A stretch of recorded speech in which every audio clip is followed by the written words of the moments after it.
Hello everyone, welcome to Career Information Job Alerts. Staff selection commission ने एक recruitment notice जारी किया है for the post of stenographer grade C and grade D examination के लिए। इसी नोटिफिकेशन के बारे में आज आपसे मैं इस वीडियो में डिटेल डिस्कशन करने वाला हूँ। जैसे कि सिलेक्शन पैटर्न इसका क्या होगा, एग्जाम पैटर्न कैसा रहेगा, उसके बाद स्टेप बाय स्टेप आपको अप्लाई कैसे करना है, एजुकेशनल बैकग्राउंड आपका क्या चाहिए, सारी इंपॉर्टेंट अपडेट्स आपको इस पर्टिकुलर वीडियो में बताऊंगा। उसके बाद डॉक्यूमेंट्स कौन से जरूरी है वाइल अप्लाइंग। सो अच्छे से वीडियो देखिए, लास्ट में आपको मैं लिंक भी शेयर कर दूंगा डिस्क्रिप्शन बॉक्स में, ताकि आप यहीं से ऑफिशियली अप्लाई कर पाओ, ताकि आपको कोई भी दिक्कत ना आए। सो चलते हैं इसके नोटिस की तरफ। जो जैसे मैंने आपको कहा, 20 तारीख से ऑलरेडी यहाँ पे फॉर्म फिलअप करना शुरू हो चुका है। 5 तारीख यानी कि 5 सितंबर तक आप फॉर्म फिल कर सकते हो। 6 तारीख तक आप यहाँ पे जो है फीस पे कर सकते हो, वेदर इट इज बाय चलन या फिर आप ऑनलाइन भी पे कर सकते हो। नवंबर 2022 में इसका टेंटेटिव आपका एग्जाम होने के चांसेस रहेंगे। ओके, सीबीटी यानी कि आपका कंप्यूटर बेस्ड एग्जामिनेशन जो है वो नवंबर में रहने के चांसेस है। देन वैकेंसीज 1000+ यहाँ पे वैकेंसीज रह सकती है, बाद में मैं अपडेट कर दूंगा उसके बारे में। ओके, देन आपका सबसे इंपॉर्टेंट जो आता है एज क्राइटेरिया और एजुकेशनल बैकग्राउंड। सो आपका जो ग्रेड सी है, ग्रेड सी का पोस्ट वो 18 से 30 के लिए है। वही 3 साल कम आपका ग्रेड डी का यानी कि 18 से 27 तक आपका एज यहाँ पे होना जरूरी है। देन गवर्नमेंट के रूल्स के हिसाब से आपको यहाँ पे रिलैक्सेशन भी मिलेगा, यानी कि SC ST 5 साल, ओबीसी 3 साल, 10 साल, पीडब्ल्यूडी प्लस अगर आपकी कोई कैटेगरी है तो उसके हिसाब से यहाँ पे एडिशनल आपको मिलेगा। देन आते हैं अभी एजुकेशनल क्वालिफिकेशन की तरफ। सो यहाँ पे आपका जो एजुकेशनल क्वालिफिकेशन रिक्वायर्ड है, candidate must have passed 12th standard और equivalent examination from the recognised board और यूनिवर्सिटी। सो ये है आपका यहाँ पे qualification required. All candidates who are declare qualified in the computer based examination and the skill test will be required to produce all the relevant certificate in original such as mark sheets, provisional certificates, etc. for completion of 12th standard or equivalent examination proof of acquiring the minimum qualification। यानी कि अगर आप clear करते हो यहाँ का computer based examination and उसके बाद आपका जो एक पूरा वेरिफिकेशन यहाँ पे होगा विद डॉक्यूमेंट्स ओरिजिनल, ताकि आप मिनिमम एजुकेशनल क्वालिफिकेशन क्लियर किया है या नहीं, अदरवाइज आपका कैंडिडेचर कैंसिल हो जाएगा। अब बात करेंगे हाउ टू अप्लाई। सो आपको अप्लाई कहाँ से करना है। आप ऑलरेडी अगर एसएससी के साइट पे रजिस्टर हो, क्योंकि यहाँ पे आपको वन टाइम रजिस्टर करना पड़ता है। आपने अगर इससे पहले सीजीएल या फिर और कोई एग्जाम दिया होगा तो आपका ऑलरेडी यहाँ पे रजिस्ट्रेशन होगा। अगर आप फर्स्ट टाइम कर रहे हो तो आपको यहाँ पे न्यू यूजर पे जाना है। अगर आप ऑलरेडी रजिस्टर हो तो कोई दिक्कत नहीं है, आप यूजर नेम और आपका पासवर्ड और ये जो कैप्चा है वो डाल के आप लॉग इन कर सकते हो। आप डायरेक्टली अप्लाई कर सकते हो, आपको बाकी चीजें डालने की यहाँ पे जरूरत नहीं। लेकिन जो न्यूली अप्लाई कर रहे हैं उनको यहाँ पे न्यू यूजर पे जाके रजिस्टर करवाना है अपने आप को। और ये वन टाइम रजिस्ट्रेशन होता है, क्योंकि आपका 10th का रोल नंबर वहां पे डालना पड़ता है, तो वो आपका आप हर बार एप्लीकेशन में नहीं डाल सकते, आपको वन टाइम यहाँ पे रजिस्ट्रेशन करवाना है, ताकि आप बाकी भी एसएससी के जो नोटिफिकेशन आएंगे उसमें आप डायरेक्टली अप्लाई कर पाओगे। अब बात करेंगे आपको जो है यहाँ पे क्या क्या अपलोड करना है। सो आपको फोटोग्राफ जो है अपलोड करना है। याद रखना, फोटोग्राफ जो है आपका 3 मंथ्स के पीरियड में होना चाहिए, जो हमेशा एसएससी आपको नोटिफिकेशन में देता है। देन 20 से लेके 50 KB तक वो फोटोग्राफ का साइज होना चाहिए जेपीजे फॉर्मेट में, यानी कि इमेज फॉर्मेट में। स्कैन सिग्नेचर भी आपको अपलोड करना है 10 से 20 KB का, और ये भी जेपीजी फॉर्मेट में। याद रखना ब्लैक इंक से ही आप अपलोड करना। एक बार आप स्कैन करवा के रखो, बाकी फॉर्म्स के लिए भी आपको वही जरूरत पड़ेगी। देन एप्लीकेशन फीस जो है यहाँ पे आपका 100 रुपए। बाकी स्टेप बाय स्टेप आपको मैं आगे बताऊंगा इसी वीडियो में, सो डोंट वरी कैसे फॉर्म फिल करना है। सो यहाँ पे आपको 100 रुपीज फीस रहेगी वुमेन्स। उसके बाद में ST SC या PWD या फिर एक्स सर्विसमैन, यहाँ पे आपको फीस नहीं है, you are exempted from the payment of fees. आप यहाँ पे ऑनलाइन भी पे कर सकते हो यूपीआई द्वारा, या फिर नेट बैंकिंग, या फिर आप SBI चलन भी प्रिंट करवा के वो आप भर सकते हो। लेकिन सबसे सिंपल तरीका यही है कि आप ऑनलाइन यहाँ पे फीस भरो, ताकि आपको जाने की कहीं जरूरत ना पड़े। Okay, then window for application correction, so यहाँ पे आपको एक टाइम भी मिलेगा। ओके, अगर आपका कुछ गलत होता है, सो यहाँ पे ये चीज भी उन्होंने प्रोवाइड की, सो दैट इज गुड। क्योंकि बहुत बार ऐसा हुआ है एसएससी के यहाँ पे कि बच्चे पूछते हैं कि सर ये गलत हो गया तो करेक्शन कैसे करें, तो आपको एक विंडो दिया जाएगा।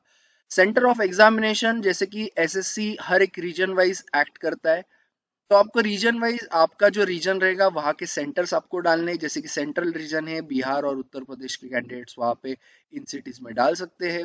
वही ईस्टर्न का आपका जो बाकी यानी कि वेस्ट बंगाल, झारखंड, अंडमान, उसके बाद में उड़ीसा, सिक्किम, उसके बाद कर्नाटका केरला रीजन यानी कि केकेआर जो है, यहाँ पे आप केरला, कर्नाटका, लक्षद्वीप में डाल सकते हो। मध्य प्रदेश रीजन जो है यहाँ पे छत्तीसगढ़ प्लस मध्य प्रदेश आता है। देन नॉर्थ ईस्टर्न रीजन जो है त्रिपुरा, नागालैंड, मणिपुर, देन मेघालय, आसाम, अरुणाचल प्रदेश, आप यहाँ पे अपने सेंटर्स डाल सकते हो। आपको ये फॉर्म भरते टाइम ऑप्शंस यहाँ पे जो है डालने पड़ेंगे, तो याद से अच्छे से उसको फिल करना, बाद में आप चेंज नहीं कर सकते आपके पर्टिकुलर एग्जाम सेंटर को। नॉर्थन रीजन यानी कि एनआर का जो है दिल्ली, राजस्थान, उत्तराखंड। वही नॉर्थ वेस्टर्न सब रीजन का Chandigarh, Jammu and Kashmir, Ladakh, Punjab, Haryana, Himachal Pradesh. Southern region में जो आता है वो Telangana, Tamil Nadu, Andhra Pradesh, Pondicherry, and last western region जिसमें आता है महाराष्ट्र, गुजरात, दमन दीव, गोवा, दादरा एंड नगर हवेली। तो ये है यहाँ के सेंटर्स, और यहाँ पे आपको सिटीज जो है वो मिल जाएगी। ओके, आपको फिलअप करते टाइम। अब आते हैं स्कीम ऑफ एग्जामिनेशन। जैसे मैंने आपको सबसे पहले बताया था, no request for change of centre, so ये याद रखना। अब आते हैं आपके कंप्यूटर बेस्ड एग्जामिनेशन कैसा होगा। सो आपका ये जो एग्जाम होगा वो होगा 3 पार्ट्स में। यानी कि आपको सबसे पहला सब्जेक्ट रहेगा जनरल इंटेलिजेंस एंड रीजनिंग, जिसमें 50 क्वेश्चंस 50 मार्क्स आपको रहेंगे। General awareness 50 question 50 marks. And सबसे ज्यादा जो बड़ा रहेगा वो 100 क्वेश्चंस आपको इंग्लिश लैंग्वेज के ऊपर होंगे और 100 मार्क्स। 2 घंटे का आपको कॉम्पोजिट यानी कि टोटल मिला के आपको 2 घंटे इस 200 क्वेश्चंस को मिलेंगे। ओके, 1 पॉइंट यानी कि 1/4 यानी कि 0.25 मार्क्स आपका डिडक्ट हो जाएगा if you put a wrong answer. अगर आप अटेम्प्ट नहीं करोगे तो निगेटिव नहीं होगा, लेकिन आप अगर रॉन्ग आंसर वहां पे करते हो सो आपका निगेटिव मार्किंग जो है वो 0.25 यहाँ पे रहेगा। एसएससी द्वारा हमेशा आंसर की जारी की जाती है बहुत जल्दी आपके एग्जाम, पूरे एग्जाम खत्म होने के बाद, क्योंकि शिफ्ट्स में एग्जाम चलते हैं। तो आपका जब भी एग्जाम लास्ट दिन या होगा, जो भी शिफ्ट का आपको 5-6 दिन के बाद मोस्टली आंसर की आपको मिल जाती है, जिसमें आप ऑब्जेक्शंस भी फिल कर सकते हो, 100 रुपए पर क्वेश्चंस। ओके, तो ये हमेशा यहाँ पे होता है।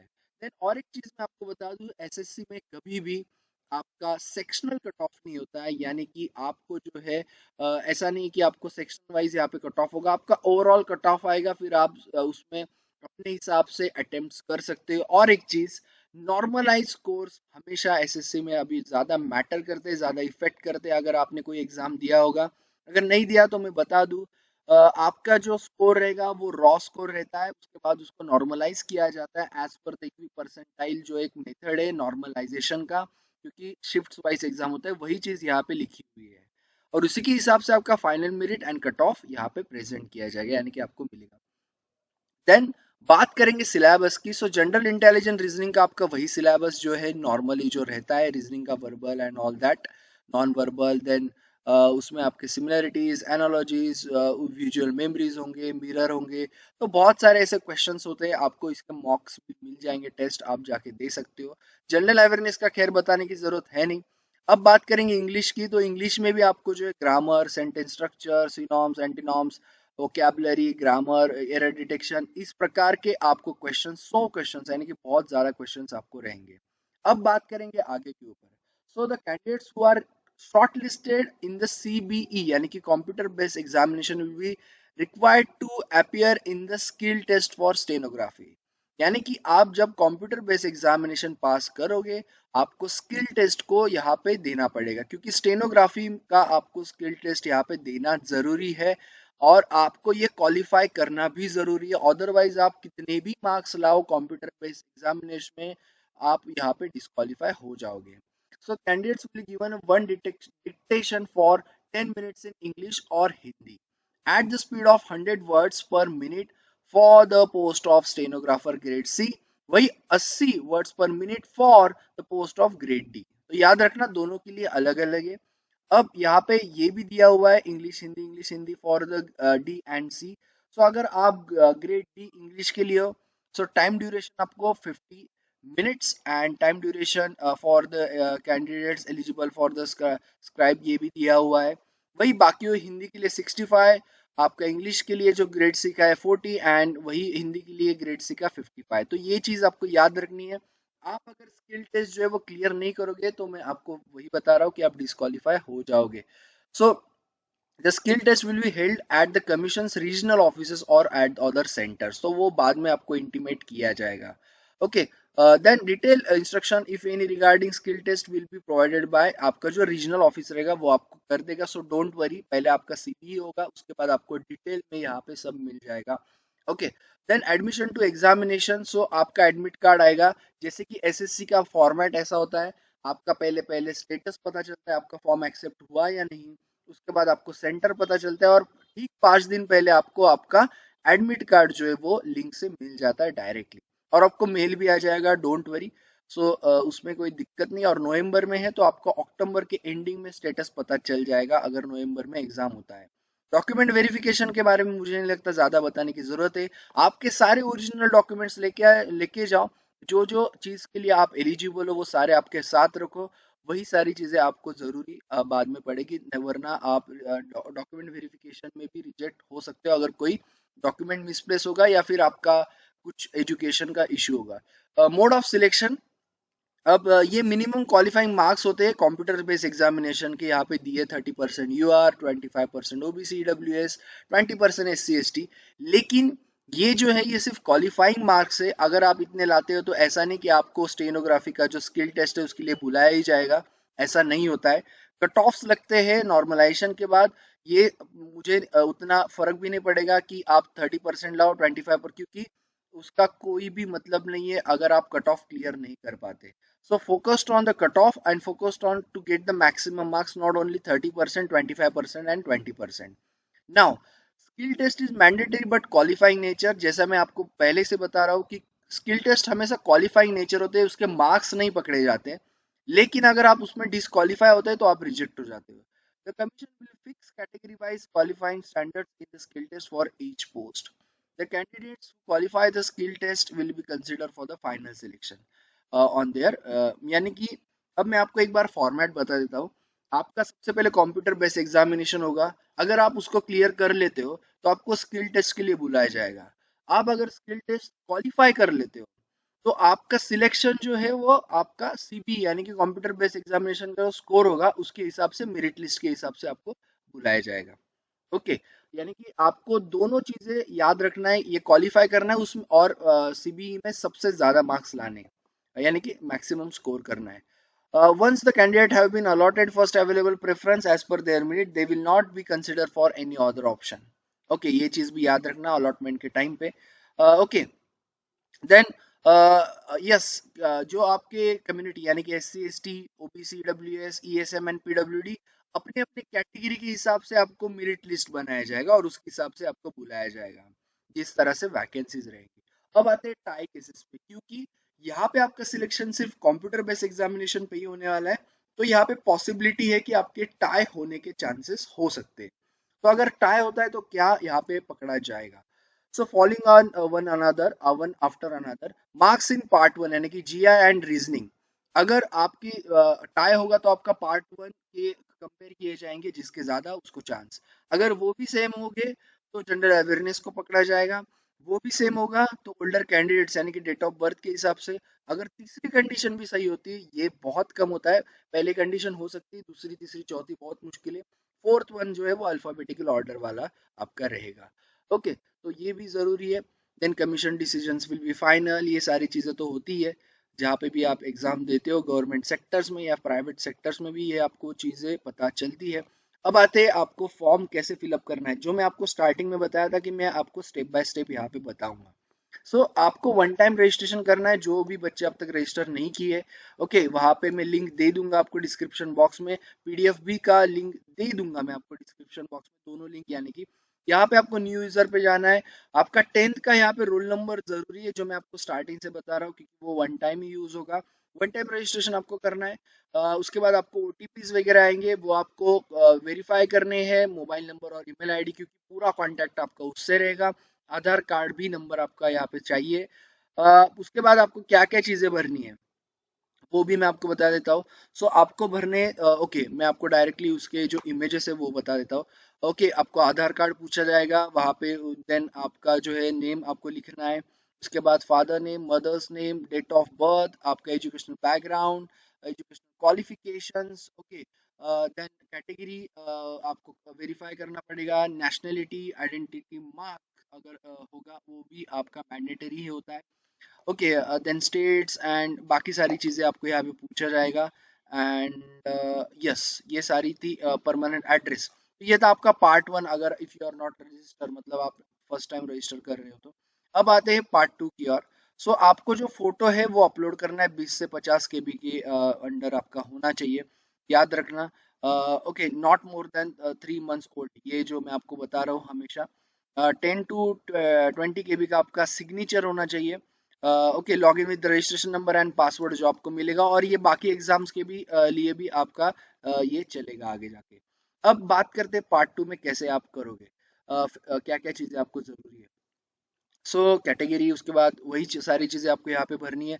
देन ये सेंटर्स आपको यहाँ पे डालने हैं। 3 सेंटर्स आप डाल सकते हो, पहला प्रेफरेंस, सेकंड एंड थर्ड, उसके हिसाब से आपको मिलेगा। ओके, देन आपके जो आते हैं मीडियम ऑफ स्किल टेस्ट जो भी आपका होगा वो, देन आप कौन सी पोस्ट को अप्लाई कर रहे हैं वो आपको कंफर्म करना है। आप अगर एज रिलैक्सेशन सीख कर रहे हो, यानी कि आप अगर कैटेगरी से हो और एज में नहीं बैठते हो, तो आपको यस लिखना है, वरना आपका कैंडिडेचर जो है वो नहीं पकड़ा जाएगा। आपका एजुकेशनल बैकग्राउंड, परसेंटेज वगैरह लिखना है, सारी चीजें आपको यहाँ पे। एंड फोटो अपलोड करना है, साइन अपलोड करना है। फोटो किस प्रकार से होना चाहिए वो भी मैं आपको एक सैंपल्स इन्होंने यहाँ पे दिए हैं, वो भी मैं आपको दिखा देता हूँ। ओके, तो यहाँ पे आपको लास्ट में जो है सैंपल्स भी पता चल जाएंगे कैसे फोटोज होने चाहिए आपके। यस, ये एजुकेशनल क्वालिफिकेशन कोड्स, ये खैर आपको वहाँ पे भी पता चल जाएंगे, लेकिन अगर कहीं पूछे तो आपको 12th का 02 और बाकी भी यहाँ पे एजुकेशन वाइज दिया हुआ है कोड। यस, और एक चीज जो आपका हो जाएगा, तो आपका फिजिकल इफिशिएंसी टेस्ट भी आपका यहाँ पे होगा, यानी कि ओके, और फिजिकल स्टैंडर्ड्स भी आपके देखे जाएंगे, फिर उसमें मेडिकल स्टैंडर्ड्स आते हैं जो बाद में आपको यहाँ पे करने पड़ेंगे। उसका शेड्यूल भी क्या रहेगा वो भी मैं आपको यहाँ पे बता दूंगा। ओके, क्योंकि मेडिकली फिट भी होना जरूरी है आफ्टर योर फाइनल सिलेक्शन, यानी कि प्रोविजनल सिलेक्शन के बाद। ये बहुत ज़रूरी है। ओके, ये है physical efficiency test, group B non gazetted and group C post. 1 mile run, only passing the test is mandatory, ये क्वालिफाइंग होता है, मतलब आपको सिर्फ वो पास करना है 10 minutes. 1 mile run to be completed within the specified time. Okay, ज्यादा कुछ हार्ड नहीं है। Candidates qualifying through staff selection commission will have to mandatory pass the test in 1 mile run to held at the GREF centres Pune too, जो भी undergo further medical examination. ये भी आपको देना जरूरी है, शेड्यूल 1 जो मैंने आपको बताया। ओके, इसकी भी आपको प्रैक्टिस करनी पड़ेगी। पीईटी के बारे में मैंने बताया आपको, फिजिकल इफिशिएंसी स्टैंडर्ड टेस्ट जो होता है आपका, यानी कि आपके जो स्टैंडर्ड्स, यानी कि हाइट, वेट एंड चेस्ट, इसके बारे में आपको रीजन वाइज भी यहाँ पे बताया गया है। ओके, तो उस हिसाब से अपने रीजन वाइज आपका minimum height, weight and chest का देख लो। Okay, then yes, medical standards के बारे में जीआरएफ की तरफ से जो आया वो भी यहाँ पे बताया हुआ है। मैंने बहुत सारी चीजें आपको जो इम्पोर्टेंट थी वो बता दी है, जो आपको यहाँ पे जरूरी है। अब फोटो की बात करूंगा। ये फोटो जो एक्सेप्टेबल नहीं है, नीचे जो दिखाए गए हैं, सिर्फ ये ऐसा ही फोटो आपका होना चाहिए। Only this one is the acceptable photo. Okay, strict है एसएससी इसके बारे में, याद रखना। ओके, बाद में चेंज नहीं कर सकते। 2 लिंक मैं आपसे शेयर कर दूंगा, एक आपको जो पीडीएफ नजर आ रहा है, दूसरा आपको ऑनलाइन अप्लाई करना है। तो ऐसे डिटेल में आपको वीडियोस हमेशा, जो जो इम्पोर्टेंट चीज है उसके लिए ही ये वीडियोस है, क्योंकि फॉर्म्स में गलती ना हो, आप एक बार वीडियोस देख लो, उसके बाद तुरंत अप्लाई करो, कोई दिक्कत नहीं होगी। बाद में आप सॉल्यूशन ढूंढने से पहले आप एक बार पहले ही वीडियो देख लोगे तो अच्छा रहेगा, इसलिए सब्सक्राइब एंड बेल आइकन को हिट करना मत भूलना। ये channel specifically government, private, technical, non technical, any educational backgrounds के लिए आपको ये जो चैनल रहेगा। हर दिन आपको जॉब नोटिफिकेशंस यहाँ पे मिलेंगे, तो दोस्तों के साथ भी शेयर करो, चाहे तो टेलीग्राम चैनल भी ज्वाइन करो, उसका भी लिंक दे दूंगा, लेकिन सबसे बेस्ट है सब्सक्राइब करो एंड बेल आइकन को हिट करो। फॉर्म भरो अगर आप एलिजिबल हो, और बाकी भी जाके बहुत सारे मैंने नोटिफिकेशन पोस्ट किए, वो भी जाके चेक करो। So thank you all the best, मिलते हैं नए वीडियो में।